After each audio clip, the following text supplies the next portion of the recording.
Ma communication porte sur le récit concernant le jeune Samuel servant au sanctuaire de Silo. Le récit raconte comment Yahvé essaye à plusieurs reprises de se révéler à Samuel dans le temple pendant la nuit. Instruit par son maître Élie, le garçon finalement peut répondre à Yahvé et il devient ensuite récepteur d'un message divin. Yahvé annonce un événement effrayant qui va, citation, faire teinter les oreilles de quiconque en entendra parler. Au matin, Samuel va rapporter la parole à Élie, son maître. À la fin du récit, le lecteur apprend que Yahvé continue à se révéler à Samuel. Majoritairement, les analyses du récit de 1 Samuel 3 dans la recherche aboutissent aux deux conclusions suivantes. 1 Samuel 3 est composé selon un certain genre. Il y a plusieurs suggestions d'attribution. Il s'agirait soit d'un récit de vocation, soit d'un récit de rêve d'incubation, ou soit d'un récit de théophanie honorique. Deuxième conclusion, le récit de 1 Samuel 3 a des liens forts avec les récits de 1 Samuel 1 à 2. À un moment donné, les deux récits sont réunis et rédigés en une narration portant sur la naissance de Samuel et sa jeunesse au sanctuaire de Silo. Par contre, cette narration de 1 Samuel 1 à 3 serait indépendante des récits suivants, c'est-à-dire 1 Samuel 4 à 6, qui forment une entité autonome en commun avec 2 Samuel 6, le soi-disant récit de l'arche. La communication va présenter et discuter ces propositions en commun avec des idées d'autres chercheurs, ainsi que des suggestions personnelles. J'aborderai donc la question du genre du récit et celle de la relation avec les récits qui l'encadrent. Pour cette deuxième question, il sera important d'examiner de très près l'oracle de Yahvé se trouvant au cœur du récit, les versets 11 à 14. Quel événement le message de Yahvé visait-il ? À la fin de l'intervention, les questions concernant le milieu et l'âge du récit seront thématisées.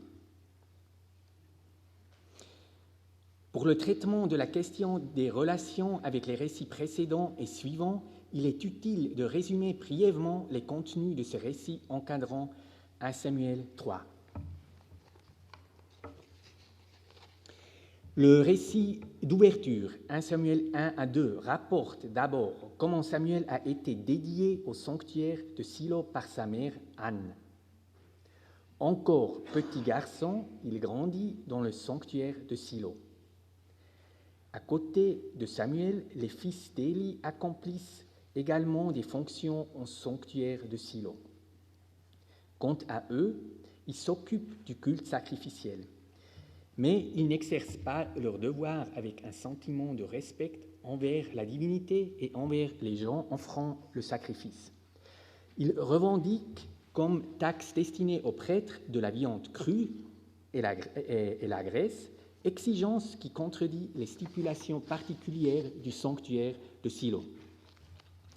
Élie fait des reproches à ses fils, mais ceux-ci n'écoutent pas la voix de leur père.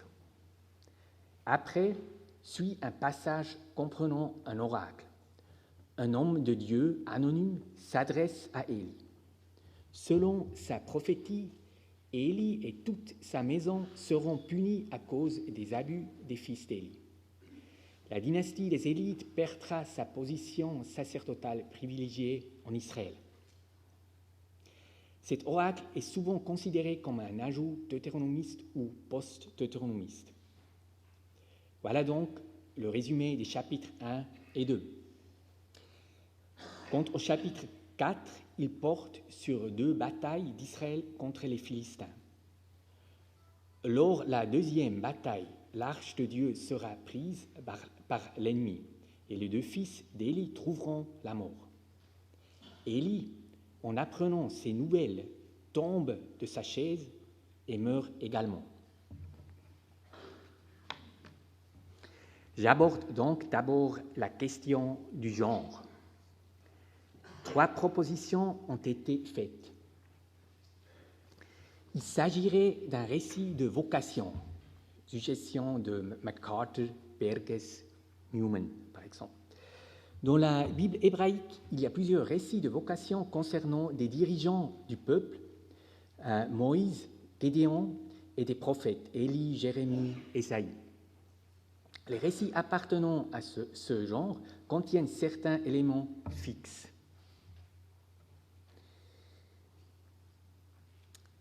Les chercheurs attribuant 1 Samuel 3 à ce genre s'appuient surtout sur le premier et le deuxième élément, alors la confrontation avec la divinité et l'appel de Dieu.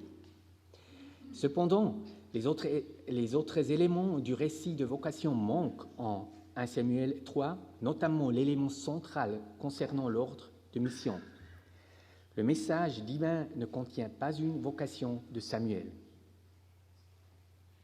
Selon d'autres chercheurs, le récit correspondrait à un récit d'oracle d'incubation ou à un récit apparenté au récit de théophanie onirique. Ce qui contredit une attribution du récit de 1 Samuel 3 à ces genres est surtout le fait qu'à aucun endroit il est dit que Samuel reçoit le message divin en état de songe. Les verbes typiques d'un récit de théophanie honorique, dormir, rêver, chalam, rêve, chalom, réveiller, yakatz, manquent. Il est plus évident d'imaginer Samuel en état de veille lors de la rencontre avec Yahvé. Par rapport à ces suggestions, on peut conclure que le récit ne correspond à aucun de ces genres proposés. 1 Samuel 3 est plutôt un récit ayant sa propre structure et des motifs distincts qu'il a partiellement en commun avec les récits précédents et suivants, comme on va voir par la suite.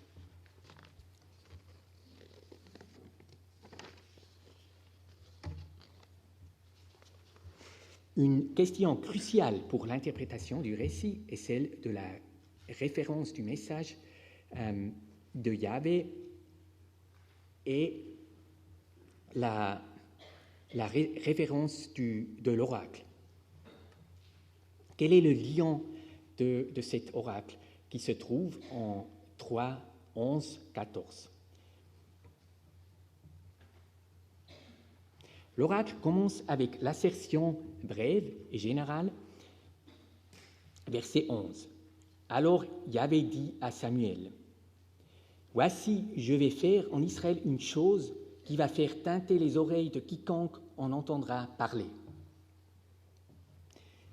Ce qui suit, les versets 12 à 14, forment une reprise de l'oracle de l'homme de Dieu en 2, 27 à 36. Alors l'oracle qui précède. La maison d'Élie sera révoquée à cause des fautes commises par les fils d'Élie. Il est frappant que ce passage reprend plusieurs expressions de l'oracle de 2, 27 à 36. Il s'agit des termes suivants. Koum, en Ivil, accomplir, Bet Élie et Béto, alors maison d'Élie et sa maison. Ve Lachen, c'est pourquoi. Be Sevach ou Ve Mincha, par des sacrifices et par des offrandes. Ad Olam, pour toujours. Ces observations ont mené plusieurs chercheurs à considérer les versets concernés comme une insertion d'harmonisation avec l'oracle précédent. L'argument me semble pertinent. On pourrait y ajouter l'observation suivante. Le verset 1 de ce récit, rapportant qu'il n'y avait pas de vision dans ces jours-là, contredit l'assertion des versets 12 à 14 que Yahvé se serait révélé déjà auparavant au sujet de la maison d'Élie. Selon les chercheurs mentionnés, le passage inséré aurait remplacé un autre oracle qui serait maintenant perdu. André Cacco et Philippe de Robert et aussi Stolz considèrent seulement les versets 12 à 14 comme secondaires. Quant au verset 11, il aurait fait partie du récit originel de 1 Samuel 3, en tant que l'introduction de l'oracle perdu. Il argue que le verset 11 n'appartiendrait pas à la même couche littéraire que les versets 12 à 14. Comme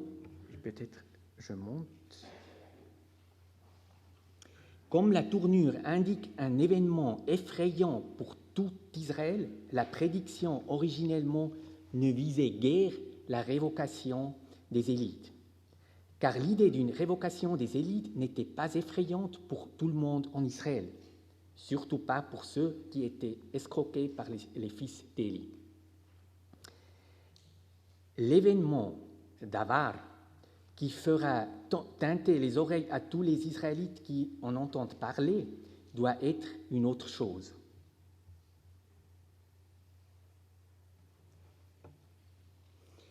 Philippe de Robert et André Cacco supposaient que l'oracle originel, qui était introduit par le verset 11, aurait renvoyé à la défaite d'Israël contre les Philistins et la perte de l'arche de Dieu, événement rapporté dans le chapitre 4. En effet, la perte de l'arche était sans doute un événement fort émouvant pour les Israélites. Cette idée de Cacco et de Robert me semble pertinente. Mais, à mon avis, il se peut que l'oracle originel ait consisté seulement dans le verset 11. Voici, je vais faire en Israël une chose qui va faire teinter les oreilles de quiconque en entendra parler. L'idée qu'une partie de l'oracle originel aurait été omise par l'interpolateur des versets 12 à 14 n'est pas nécessaire. Il se peut que l'oracle de Yahvé originellement ait été seulement une brève prédiction pointue, mais voilée.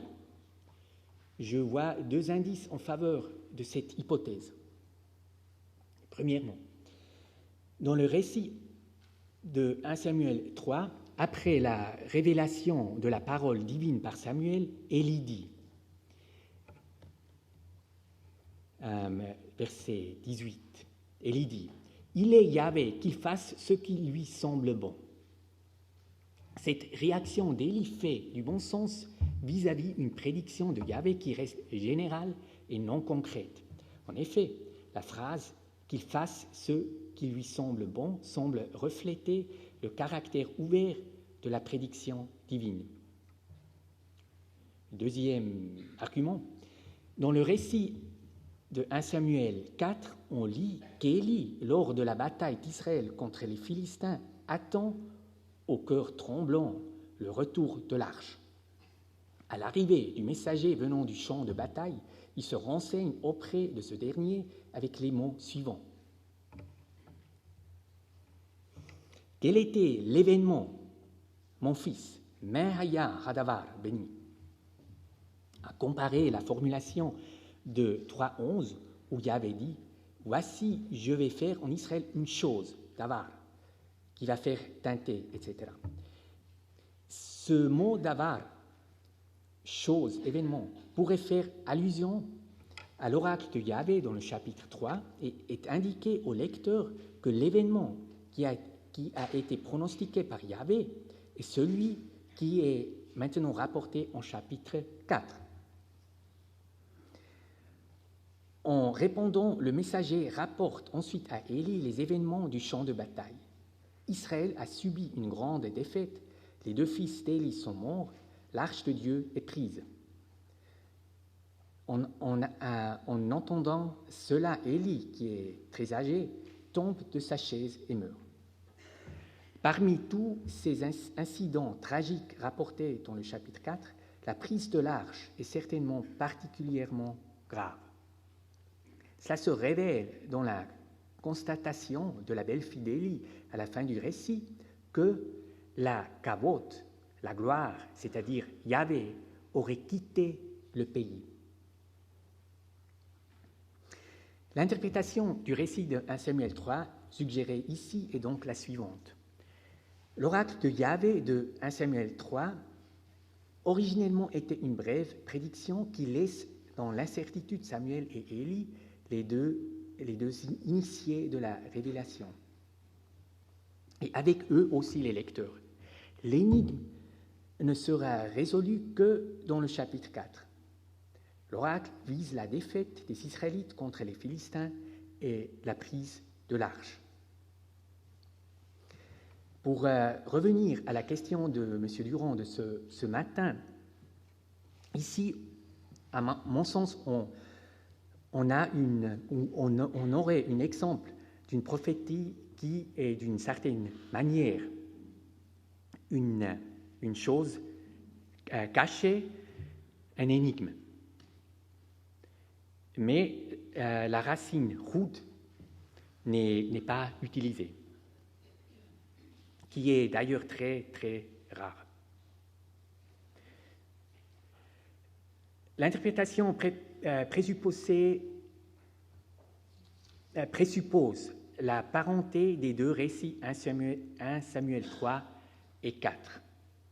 Est-ce qu'il y a d'autres indices favorisant l'idée que les récits de 1 Samuel 3 et 1 Samuel 4 originellement étaient étroitement liés l'un à l'autre? En effet, il y en a quelques-uns. Au début du récit, l'arche de Dieu est mentionnée. L'arche est le motif clé dans le récit de 1 Samuel 4. La mention du coffre tout au début du récit pourrait donc avoir la fonction de faire allusion au récit suivant. Une remarque en parenthèse, il n'est pas sûr que le rouleau 4 que Samuel a, qui est très fragmentaire à cet endroit, fait mention de l'arche.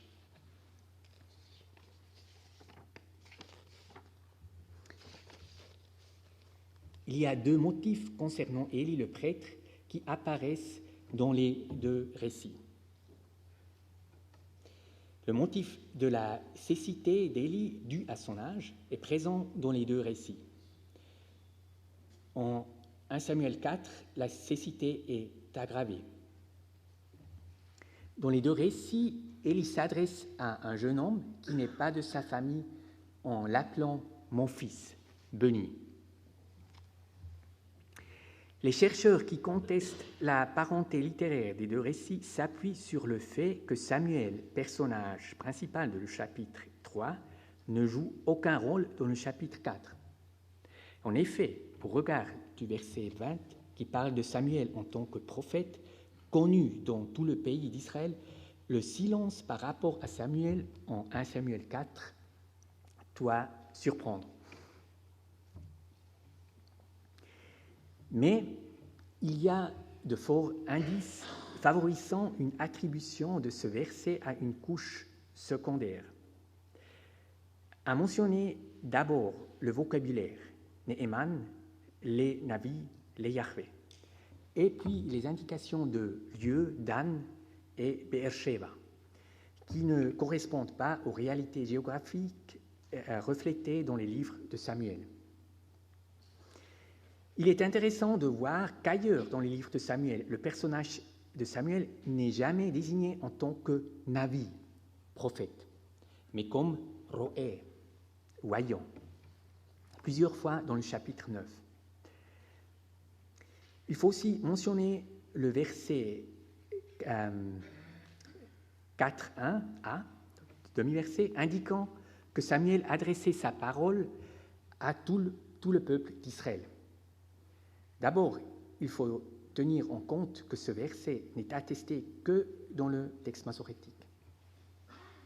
L'image de Samuel en tant que personnage célèbre en tout Israël fait tension avec l'assertion du récit que Samuel était encore un garçon, verset 7, un jeune servant dans le sanctuaire, verset 1.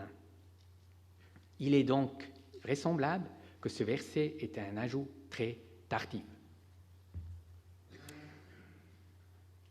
Le récit 1 Samuel 3 a également des affinités avec le récit 1 Samuel 1-2.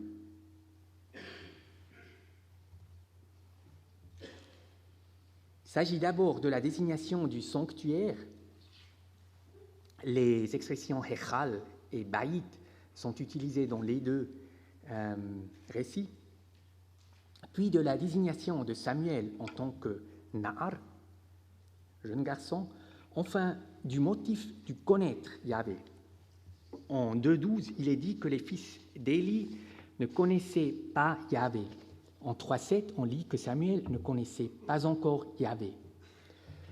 Au point de vue du contenu, on discerne la même tendance. Tous les récits sont situés à Silo. Élie et le sanctuaire de Silo sont vus plutôt positifs, dont les récits de base sont considérés les ajouts secondaires. J'aborde donc la dernière partie qui concerne le milieu et l'âge du récit. Au regard de ces affinités des trois récits, on peut supposer, avec Kako et de Robert, que, citation, ces récits émanent d'un même milieu. Cela ne veut pas forcément dire qu'ils sont tous composés par le même auteur, car chacun de ces récits a ses propres traits caractéristiques. Tandis qu'en 1 Samuel 3, l'expression Davar, se référant à Yahvé, et Devar, Yahvé, parole de Yahvé, a la fonction d'un mot-clé, au total 9 occurrences. Elle n'apparaît qu'une fois en 1 Samuel 1-2, et c'est une... Alors le mot n'est pas attesté dans 4Q Samuel A et dans la Septante, alors c'est douteux, et également une fois en 1 Samuel 4.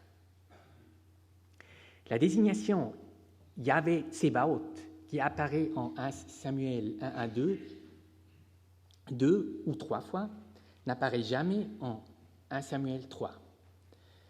En 1 Samuel 4, il y a une seule occurrence. En ce qui concerne les relations entre les trois récits, on discerne donc d'un côté l'existence des affinités importantes et d'un autre côté des différences. Un fait pareil peut être constaté par rapport aux relations de ces récits avec les chapitres suivants, 5 et 6, et aussi 9. On y discerne un vif intérêt pour les thèmes concernant le sanctuaire et le culte. Les auteurs ont des connaissances détaillées sur son déroulement, voire surtout les récits de 1 Samuel 1-3 et aussi 9, qui a décrit le déroulement des procédures sur une bama. Quant à la question de la datation, il faudrait d'abord regarder de près le verset 3.11 du point de vue de la langue. Étant donné que la tournure à faire teinter les oreilles de quiconque en entendra parler apparaît aussi dans deux textes deutéronomistes tardifs, on pourrait être tenté de supposer l'origine du récit dans une époque tardive, post-exilique. Mais, à mon avis, une telle conclusion serait précipitée. Car il se peut qu'il s'agisse d'une tournure fixe qui a été connue et utilisée non seulement par les deutéronomistes, mais aussi par d'autres milieux d'auteurs. Il est intéressant de voir que la formulation de 1 Samuel 3.1 a des éléments, 11, excusez-moi, des éléments distincts par rapport aux deux versets deutéronomistes. D'abord, dans l'introduction, on a le pronom personnel Anochi pour la première personne. Dans les deux versets deutéronomistes, on a le suffixe ni ajouté à l'expression hineni.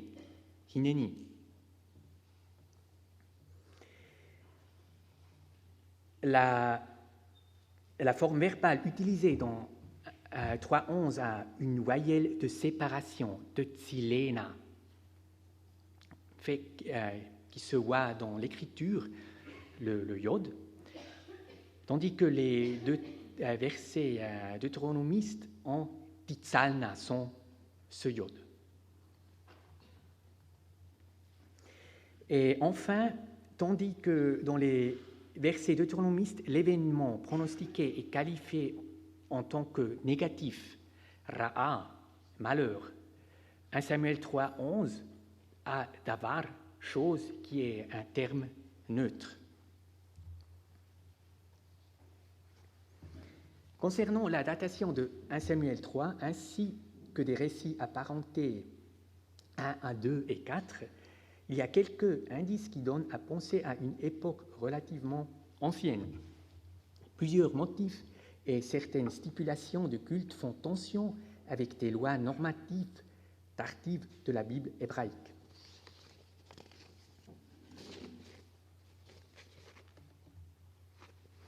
D'abord, le fait que Samuel dort dans le sanctuaire tout près de l'arche.